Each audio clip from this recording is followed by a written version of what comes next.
হজরত মুহাম্মদ সাল্লাল্লাহু আলাইহি ওয়াসাল্লামের বয়স তখন ৩৫।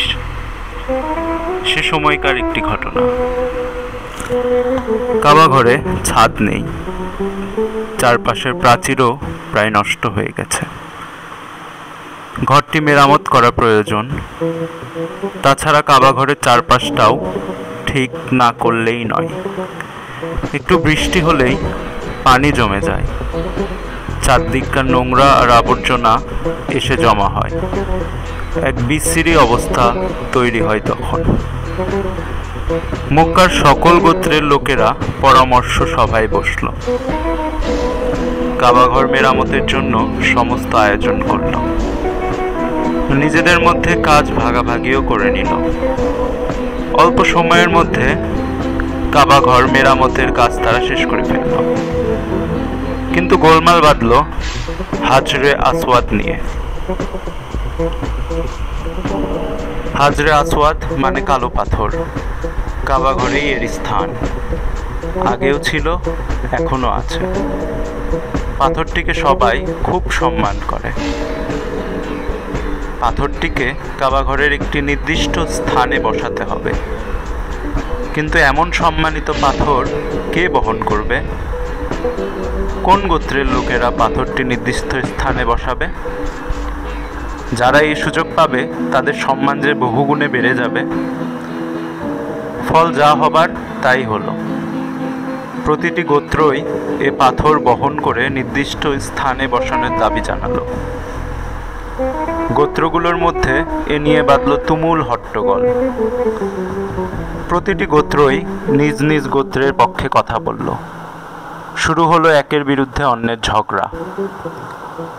অবশেষে গোত্রগুলোর মধ্যে মুখোমুখি সংঘর্ষের আশঙ্কা দেখা দিল। সকল গোত্রই ঢাল, তলোয়ার, বর্শা নিয়ে তৈরি। যুদ্ধ বাঁধে বাঁধে অবস্থা। এদের মধ্যে দু একজন ছিলেন খুবই ভালো মানুষ।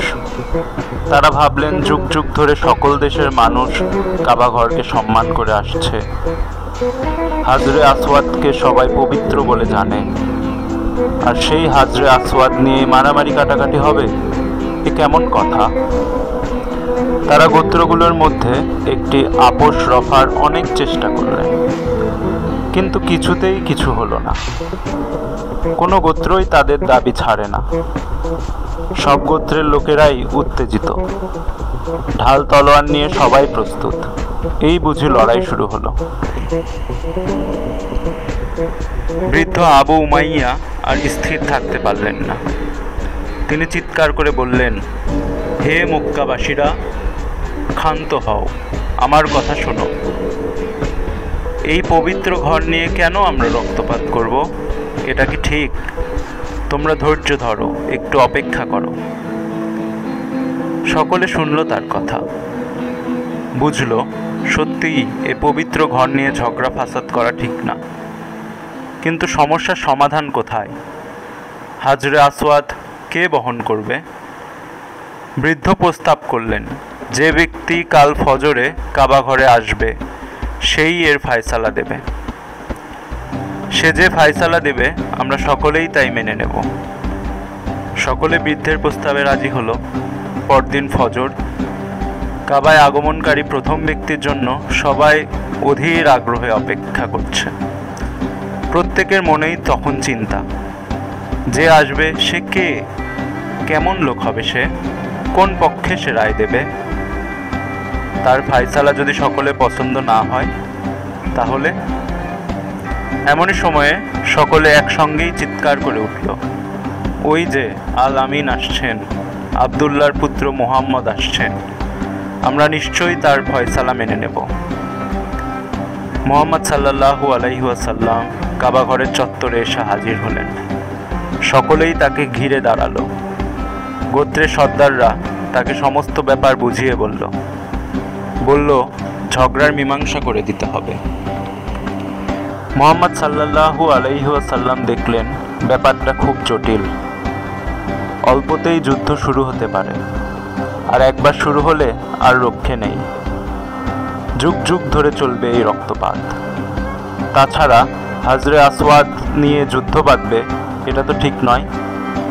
তাতে যে কাবা ঘরের পবিত্রতা নষ্ট হবে। ইচ্ছে করলে তিনি পাথরখানা ঘরের নির্দিষ্ট স্থানে রাখতে পারতেন। যে সম্মানের জন্য এত বিবাদ, সেই সম্মানের সবটাই তিনি নিজে গ্রহণ করতে পারতেন, কিন্তু তিনি তা করলেন না, কেননা যশ খ্যাতির কোনো লোভ তার ছিল না। তিনি চান সমস্যার সমাধান।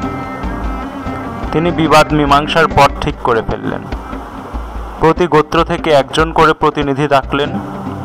প্রতিনিধিদের নিয়ে তিনি হাজরে আসওয়াদের কাছে গেলেন। তারপর মেঝেতে একখানা চাদর বিছালেন। নিজ হাতে পাথরখানা তুলে চাদরের উপর রাখলেন। গোত্রের সর্দারদের বললেন, আপনারা চাদরের এক এক প্রান্ত ধরুন, পাথরটি যেখানে রাখতে হবে সেখানে নিয়ে চলুন। কারো মুখে কোনো কথা নেই। সবাই নীরবে আল-আমিন মুহাম্মদ সাল্লাল্লাহু আলাইহি ওয়াসাল্লামের নির্দেশ মেনে চলল। যেখানে পাথরটি রাখতে হবে সবাই সেখানে গিয়ে দাঁড়ালো। মুহাম্মদ সাল্লাল্লাহু আলাইহি ওয়াসাল্লাম নিজ হাতে পাথরখানা নির্দিষ্ট স্থানে রেখে দিলেন। আল-আমিন মুহাম্মদ সাল্লাল্লাহু আলাইহি ওয়াসাল্লামের উপস্থিত বুদ্ধির বদৌলতে একটি জটিল সমস্যার সমাধান হলো।